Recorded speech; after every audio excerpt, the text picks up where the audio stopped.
بقى تعال نروح مع بعض شوية تجارب من أصحابنا.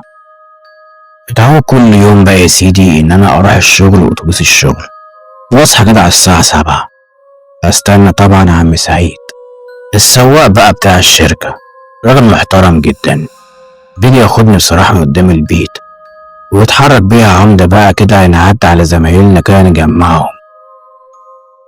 كنت بطلع كده الباص ألاقي ناس، في ناس أعرفها وفي ناس معرفهاش. المرة دي لما طلعت ملقيتش ولا واحد في الباص.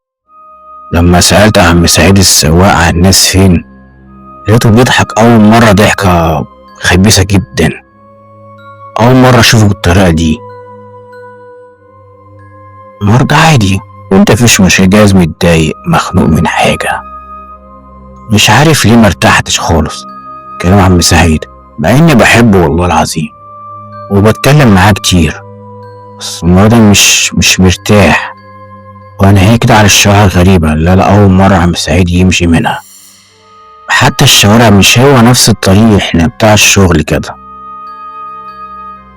لكن كمان المرعب بقى موقفش ولا واحد، مفيش اي حد من زمايلي خالص اللي هو عدى عليهم. قلت عادي ماشي بس في شكوك كده عندي.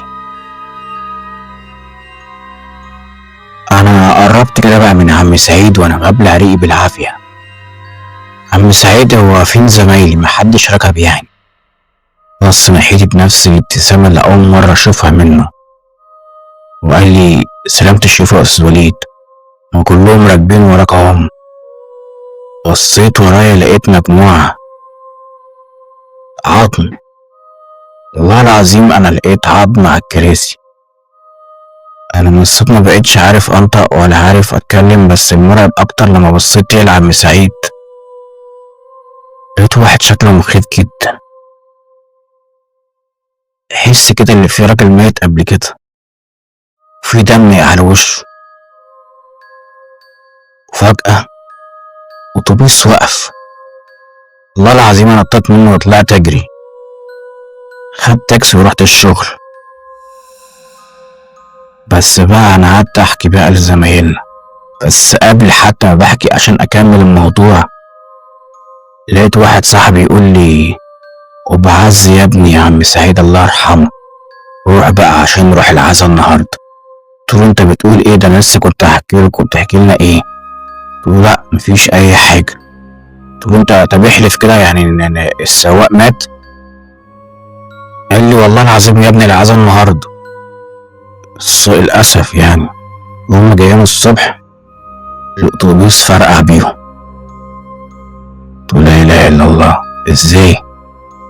قال لي عادي، بقول لك عملوا حادثه وبيعدوا للناحيه التانيه عند شريط القطر داسه للاسف. لسه دلوقتي بقى لما ودوه المستشفى المدير قال لنا البقاء لله، الله يرحمه. طب وزمايلنا يا ابني بقول لك القطر فرتك الاتوبيس خالص، البقاء لله.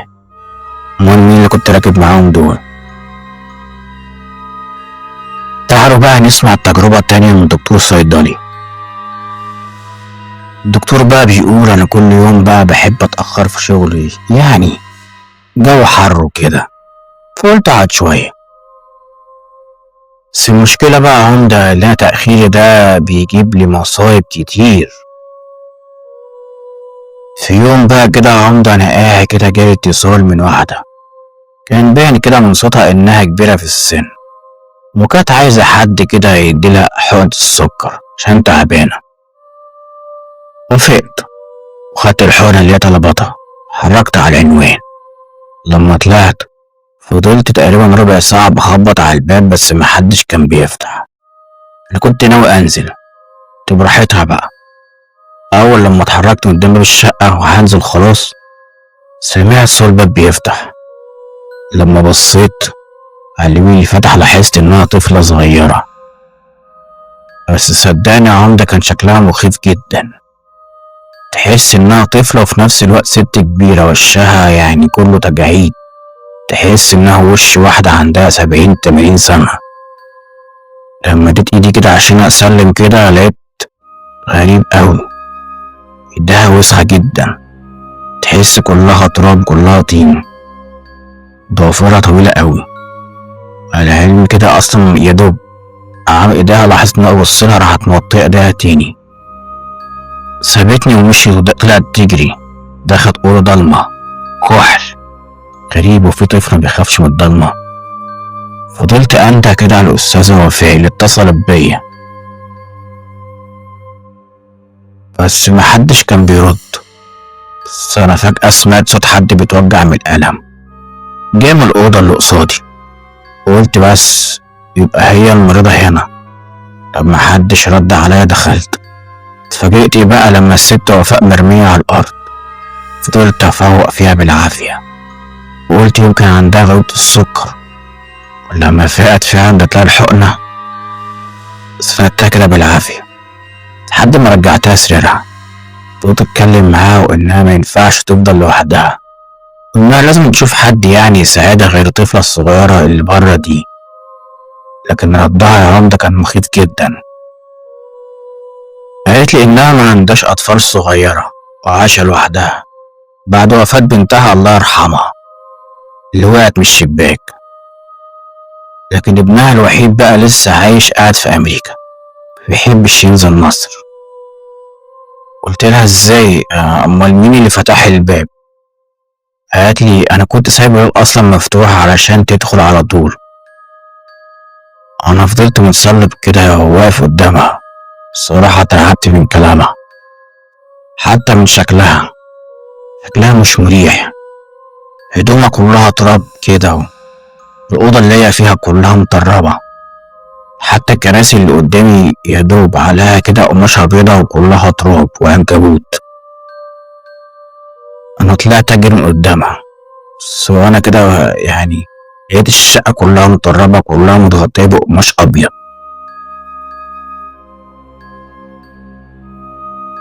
أنا يدوب لميت شنطتي كده وحاجتي وطلعت أجري، لدرجة إن أنا أصلا نسيت أحاسبها. والله العظيم ما خدت فلوس حتى. قررت ارجع تاني بعد شوية ما وصلت خلاص الارض.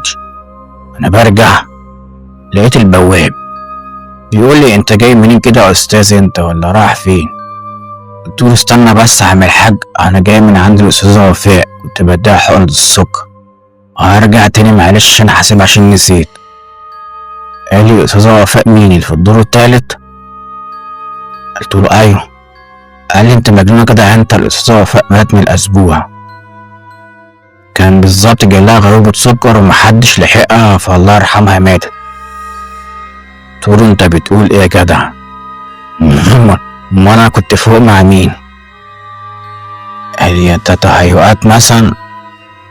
قلت له يا مجنون انت تهيؤات ايه بس ده دكتور. قال لي والله يا بيه مفيش اي حد، الست اللي فوق دي مات وبنتها برضه الله يرحمها. بصراحة انا جريت من العمارة من الخوف. انا اول مرة اخاف كده، اول مرة اصلا يحصل لي كده. معقولة يكون كلامه كله صح؟ اقول لكم على حاجة، انا غفلت ربع طلعت اجري. والله العظيم لقيت الشقة مقفولة وعليها قفل. معقول ده يحصل؟ صدق بقى ولا يا عمدة، بس هو ده اللي حصل لي بجد. حبيبي يا صديقي انا عن نفسي مصدقك، المهم بقى اخواتنا يصدقوا او لا. اشوفكم بقى مغامرات جديدة مع قناة قصص عماد. لو حصل لكم اي مشكلة او اي تجربة مرعبة حابين تواصلوا معانا عرفونا. متنساش بقى يا صديقي. اشوفكم على خير. السلام عليكم.